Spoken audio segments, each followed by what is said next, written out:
Can you hear okay? Yeah. Okay. The first order of business is just to kind of explain that the somewhat unorthodox title, Just a Trace of Moon, has the title poem in the book, but it's also called Selected Poems 2006 to 2013. Well, many of you know that selected poems are culled from a writer's previous books and put in a volume, so all of those poems of the writer he or she collects, which have already appeared. There's even, for example, new and selected poems, which is is what it says. It's new poems, but also selected from poems that have previously appeared. So I thought that I would collect new poems from 2006 to 2013, which my colleagues at my critique group, many of which of these poems they helped me with, and others that I liked. And so these poems are actually new poems, never have appeared in book form before, and they form this volume. So I thought I'd talk about that. I guess you know, I'd say some of you know that I retired last year, a year ago February, from the Texas Department of Transportation. And my office was in the print shop on Riverside, 200 East Riverside. Well, I went back actually the other day and saw some older friends and co-workers, and nothing really changed. Everybody was their same selves, and I enjoyed meeting everybody again.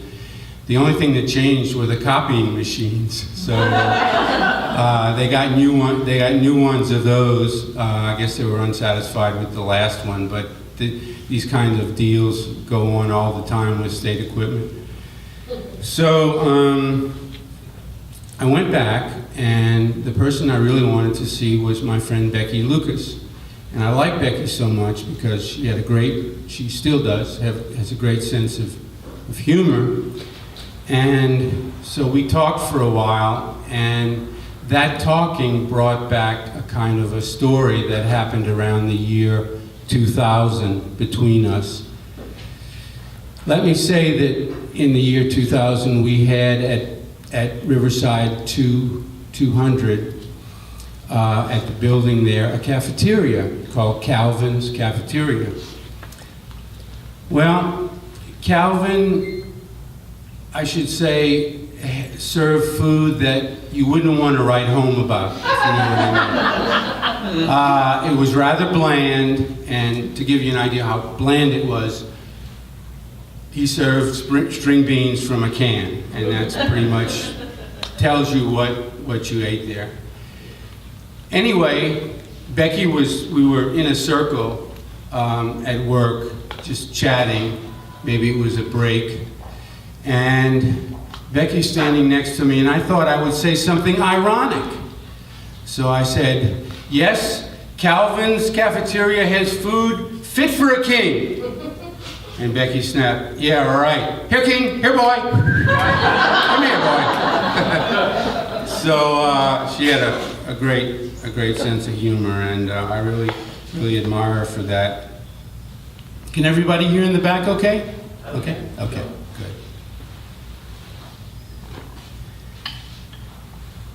I'm going to read a poem that was in Prairie Schooner, and it was also, my friend Scott called me one day, Scott Wigerman called me one day and said, did you know this poem was on Poetry Daily? I said, no, I had no idea. He said, well, you better look. So I did, and it's called Friends, 1956. We were pure energy without wisdom. We were the embarrassment of short pants and short hair. We were dust creased in the neck, fingers around a baseball bat. We were the lovers of lost time and we spent much of it ourselves. We were smokers in hiding, stalled cars miles from home. We were white socks with a brown suit. We were all sweat in our coats, always a nickel short, 10 steps ahead. We could have swum in clear rivers. We could have swum in deep lakes. We could have sung songs to the trees. We had green knees forever. We soaked 10 steps behind. We ran our dogs to the bone.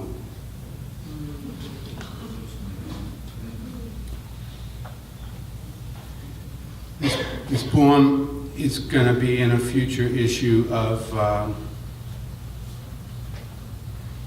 Borderlands. It's called That Is Its Way.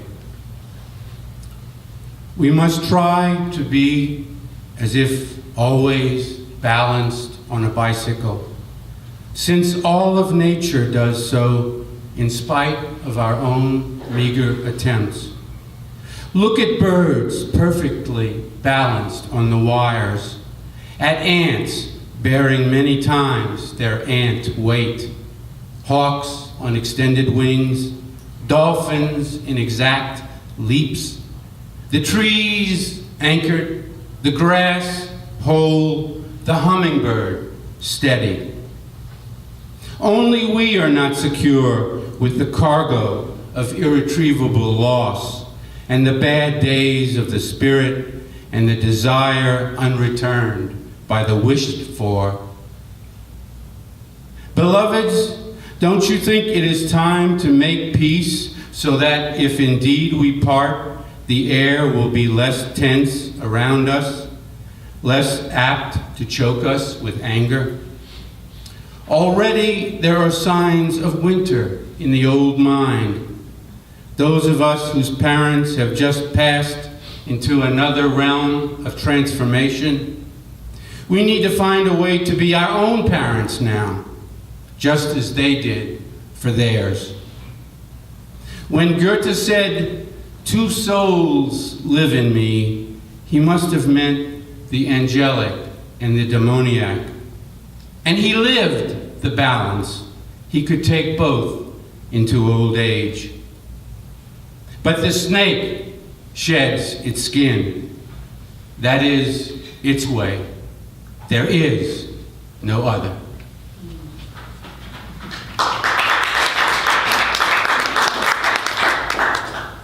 Thank you.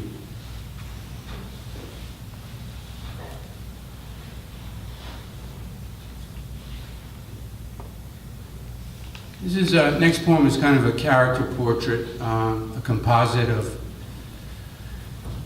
I guess, many men, but one man in particular. It's called Next Door Neighbor.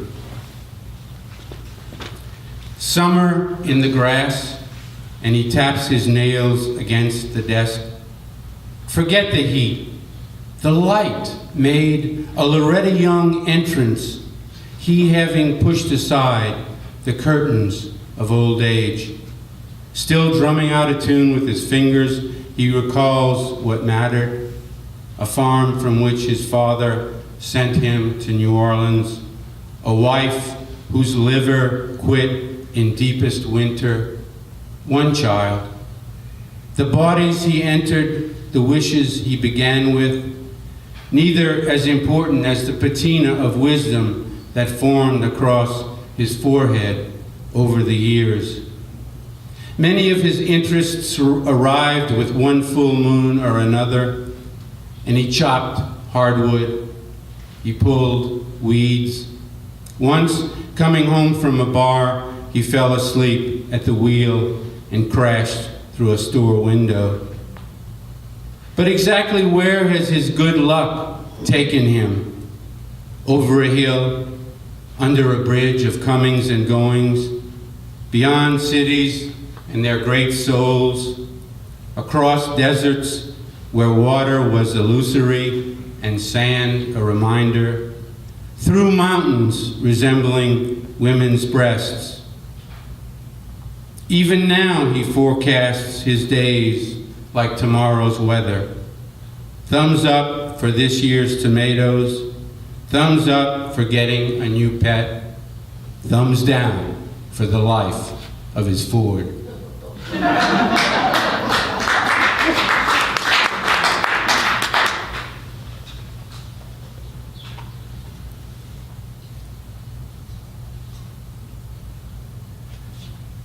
A security job. In the morning, I relieve him. He's had a long night, watching monitors, entertaining silence with his own lasting silence. As usual, the sun came up. I am here. I discover nothing new about this building whose presence now on Sunday ghosts inhabit. The past confronts me. Suddenly, I am a boy, 6, swimming at a place called the Kinder Pump in Kinder, Louisiana, a big rice pump which pushes hundreds of gallons per minute. We kids like to stand under it, feel the heavy water as if it were a waterfall in the mountains. But there are no mountains. Only flat land and pine trees. Last year, a baby copperhead bit my cousin Horace, who lived through it, who lives even now as I write this. Dear reader, we were meant to swim. Just the presence of the past either confounds us or elates us. Let me have this pleasant moment all to myself.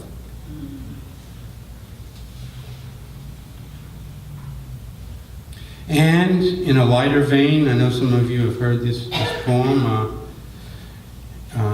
appeared in Borderlands. It's called In a Bar Near Midnight.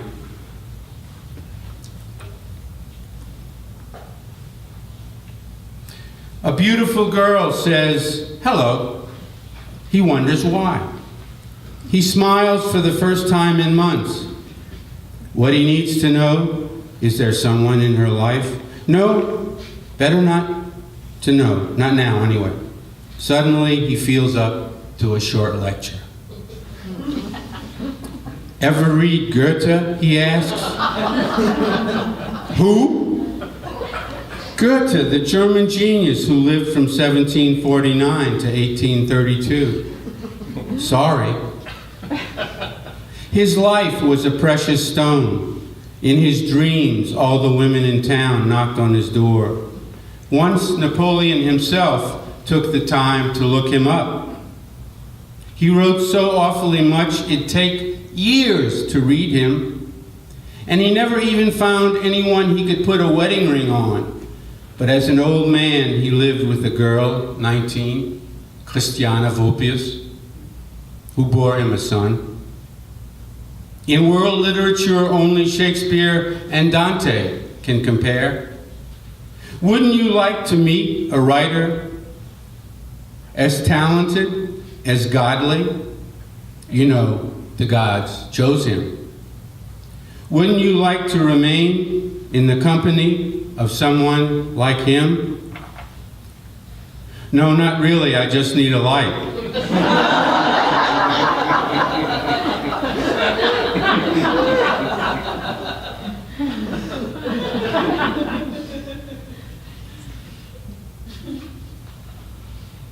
I was thinking about the story of Becky with the Here King, and it occurred to me that who says you can't have fun at a day job, right? Of course not. You can't have too much fun, right?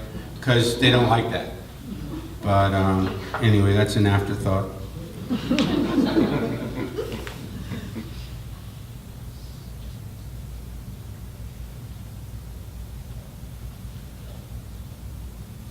What about the birds? Thunderstorms, lightning so close, the thought of it striking is unsettling. Remember the golfers who sought shelter beneath trees in weather like this? It was their last heartbreaking game. Then we have the story of a blind man struck by lightning. He could see again, and he lived to tell everyone about it.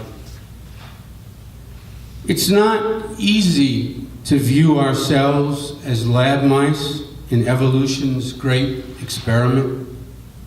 In fact, this is just one lull in the Earth's stormy history. But go ahead, take another sip of wine and expect not catastrophe, but giddiness. Expect to be brilliant about brilliance. Let the brain have its own odd say. At times, it will declare its fate a mistrial anyway. As for the sparrows these days, they're doing just fine. Talkative as ever and feisty to boot.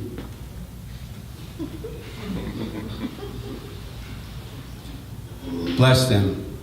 I said once in a poem, if there were no word for sparrows, we would have to call them dust bathers. They love the dust.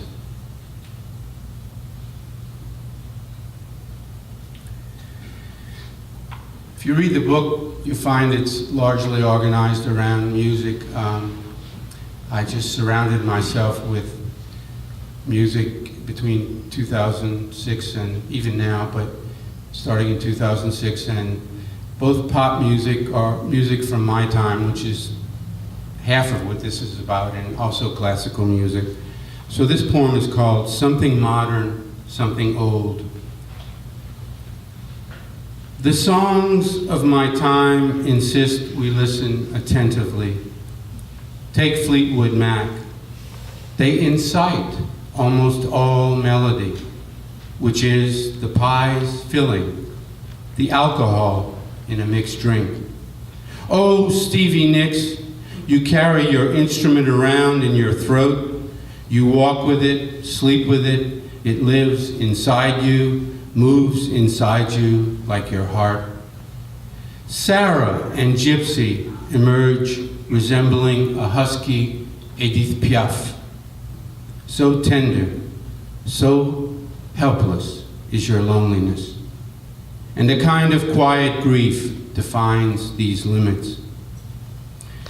But in my more somber moods, I prefer Beethoven. Surely even his enemies couldn't remove his ethos, one of an Apollonian and Dionysian bold majesty. If only Nietzsche had been able to shake his hand. If only Germany had been able to shake the world's hand. I wish I had a nickel for each prickle I've felt along my neck, as music carried along the best of my spirit, always warm, always golden. I was listening to Pepe Romero play Boccherini one night, and this poem came to me. And so it's called Pepe Romero Plays Boccherini, and it is a monologue of Pepe's. He's speaking. Shoo, thunderclouds, leave me in peace. Already my ears are ringing with applause. That's what I expect from an evening of fancy guitar fretwork. Practice and the mind starts filling up with knowledge, the way a needle fills up with blood, the phlebotomist having poked around enough to put you out of sorts. Will I mesmerize the audience or just entertain? My fingers need the strings. The fandango guitar quintet needs precisely something special. Otherwise, I wouldn't even attempt it. Mostly, though, I would have wanted Boccherini's dates, 1743 to 1805. Was it a great time to be alive? Of course, the music itself seems to say so.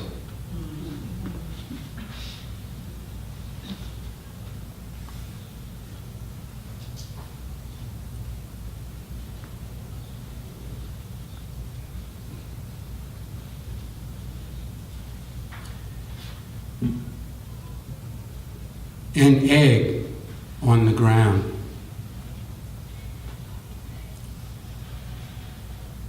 All mockingbirds wear the same uniform, though none belong to any military. Rather, they belong to what the eyes gladly give the brain. And they run in spurts and stops, balance on thin things, metal signs, barbed wire, their tails keeping them upright. This spring, outside the house, I see a pair has lost an egg to the ground. A haphazard carelessness? I don't know. I only know another life in oblivion.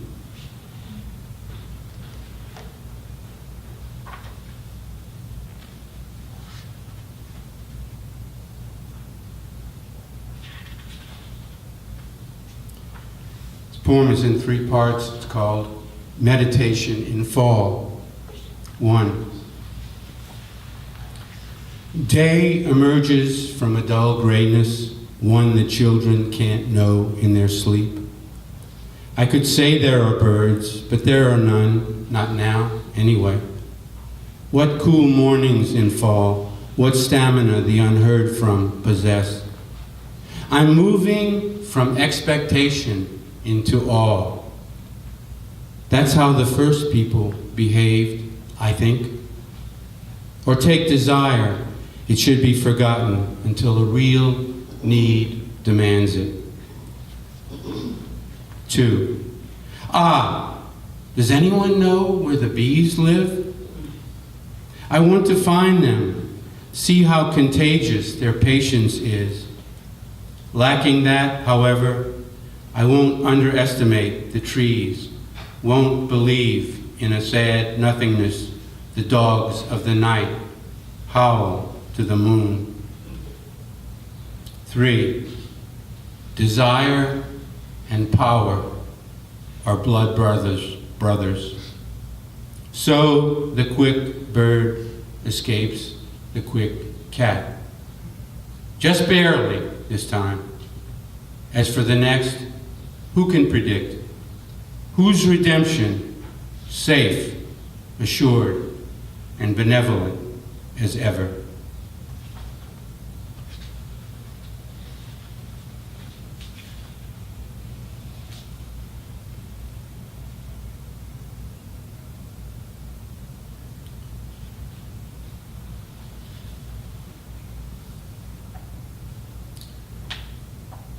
I went to high school with a guy who became pretty famous in the 80s. I think he's still on television. Born 1947. His name is John Larroquette. And I wrote this poem, which my colleagues, if I remember correctly, especially Kath Anderson, helped me kind of get this in the best form it could be. And it's called, I recall watching John Larroquette on an episode of Night Court. What I felt for you was what undid Othello and tormented Iago. It was only for a short while, then the feeling from that double kingdom passed. Now I say, let's drink to failure for a change. Let's drink to those who gave their best swings but kept striking out. Never mind, you were always the ham, always the incorrigible skirt chaser, the one with the timing. 20 years before, in high school, we acted together in another court, trial by jury, from Gilbert and Sullivan. Who would have guessed you'd later wear the laurels, not 1 or 2, but 4 Emmys, all in a row? How long How long until I knew for sure praise given to you does not mean praise taken from me?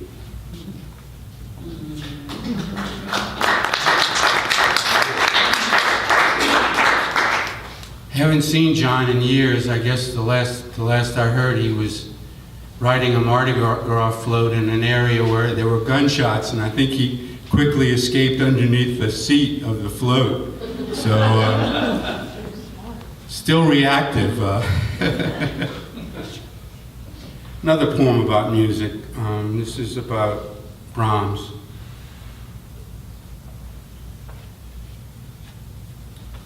Johannes. Brahms' Tragic Overture and his Academic Festival Overture, both written the same summer. The first somber, opaque, the other joyous, clear. He needed both at once to be truthful to himself. He needed music he could balance on like a tightrope. In every countryside, he felt melodies so plentiful he could step on them. But melody was only a fraction of music, the rest being a magician every day. The longer he lived, the more he just composed to get by. His cancer of the liver, his father's cancer too. For love, he almost always relied on prostitutes, a penchant as natural as his perfect pitch. No operas from him, nor symphonies longer than those of Mahler and Bruckner at their greatest. You might look at the last photo of him and think, rightly so in many ways, a bear not dancing.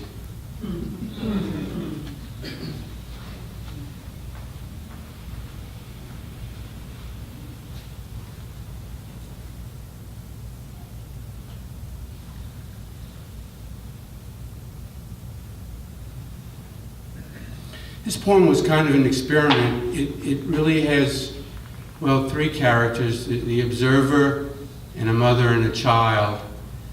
And the observer can't hear what they're saying, and it says that in the poem. And so the experiment was to try and see if I could sustain the poem and bring it to a closure which was adequate for what came before. It's called The Clouds Over Two Smaller Shapes. In the distance of a city block, out of earshot from me, is it a mother confronting her child? He is maybe 4 or 5. She removes her hat, holds it in her right hand. She wipes her forehead. He must look up to her face, to the clouds. No oration on her part. The idea is more like the give and take in Plato's dialogues, since she speaks first, then he. But a few exchanges later, she drops her head, and the boy makes a wry face, which causes her to do the same. Aha! Their lips move simultaneously. Who is listening less? She doesn't pull him by the arm. She doesn't shake him either. Rather, she kisses his head. He smiles. Now it's over.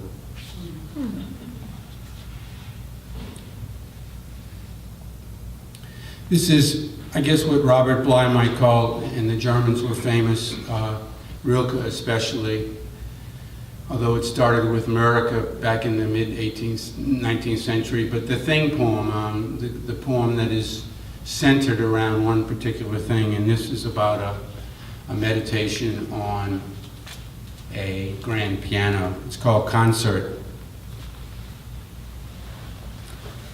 I seek out the depths of the grand piano's shining. It might very well be just a table with a keyboard and some tightly strung wire, though its essence transcends the earth. This black God makes time bearable for pianist and audience alike. No one can fathom its secrets, which are infinite. A singer without vocal cords, it exhales sound, and it stands for nothing else but its own airy spirit.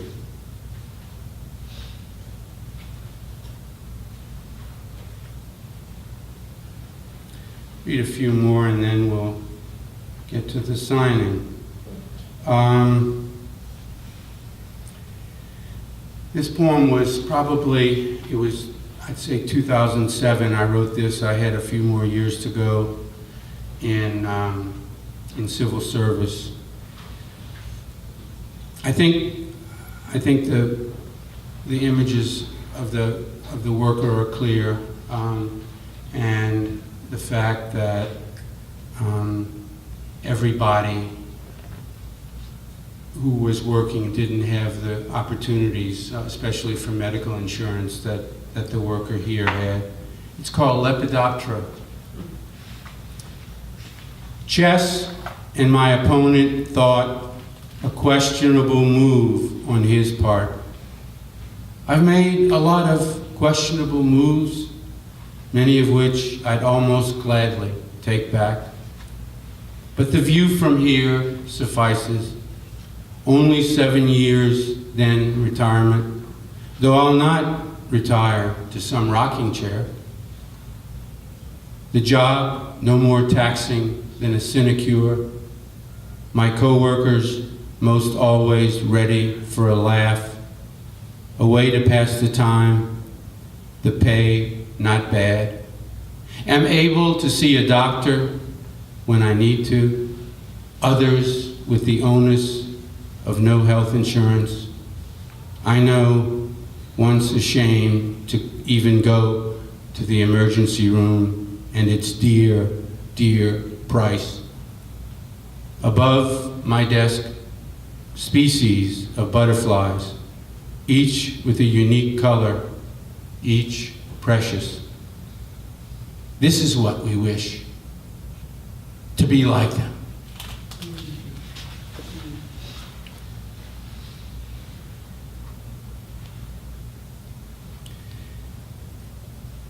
I'll do 3 more poems.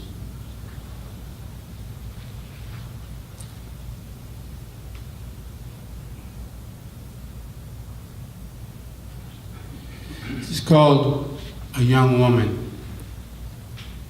Anne told herself she was no longer learning anything, but today she learned how choosing what to eat would help her lose weight.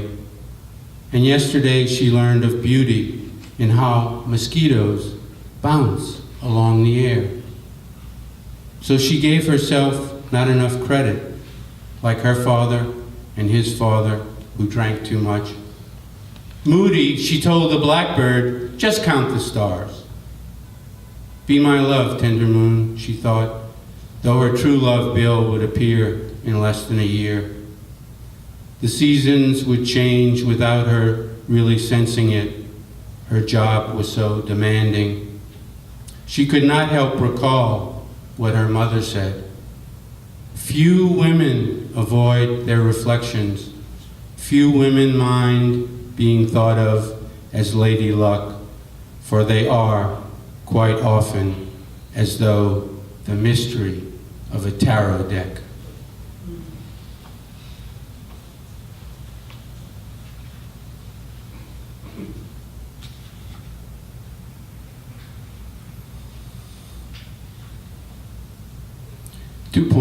Two more poems. This one is called 1960, and it comes from a childhood memory. And after all, didn't Rilke say that even if you were put in prison for the rest of your life, wouldn't you have your wonderful childhood memories to write about. 1960. The school year ended too slowly for most. The summer made winter just another nuisance, another dull forecast. And how the young love June, July, August. Each grows into summer like fruit. Not even bare feet on the hot cement of the swimming pool's edges discourage them. Games below the surface, mimicking Lloyd Bridges and Sea Hunt, make up for the pain of a belly bust off the high board. Trained in mouth to mouth, the lifeguard on his tall throne gets funny-eyed stares from teenage girls. No one will drown here. No one will mind the chlorine, strong as a double martini. Or the lifeguard blowing his whistle at horseplay all summer long.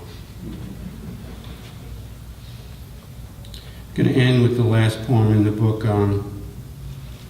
Well, let me do this. Let me read two poems with the same subject, and one is humorous, and I'll read that one last, and the other one has to do with the same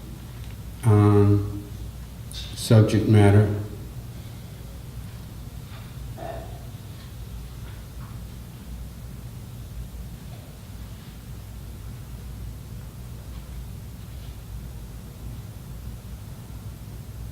Well, anyway, I'll read two more poems, and can't find the one I want, but I'll read this one.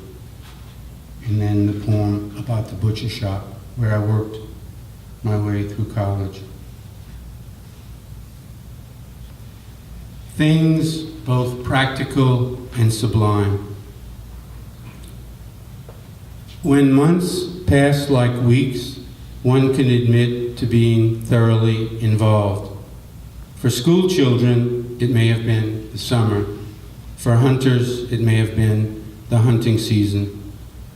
But time ceases when we cease, and we live our immortality in oblivion. More we can't say except the world knows very well what it's doing, just as the snail plods in triumph.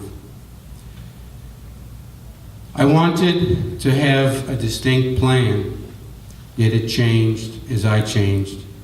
Even the pines were insightful, and the cows returned to the barn in their own slow way. The best we can bargain for is authenticity and gratitude, even more than love, for the cow is grateful to the grass, each showing its true self. So remind me to serve up a meal of life, the main course of which is grace.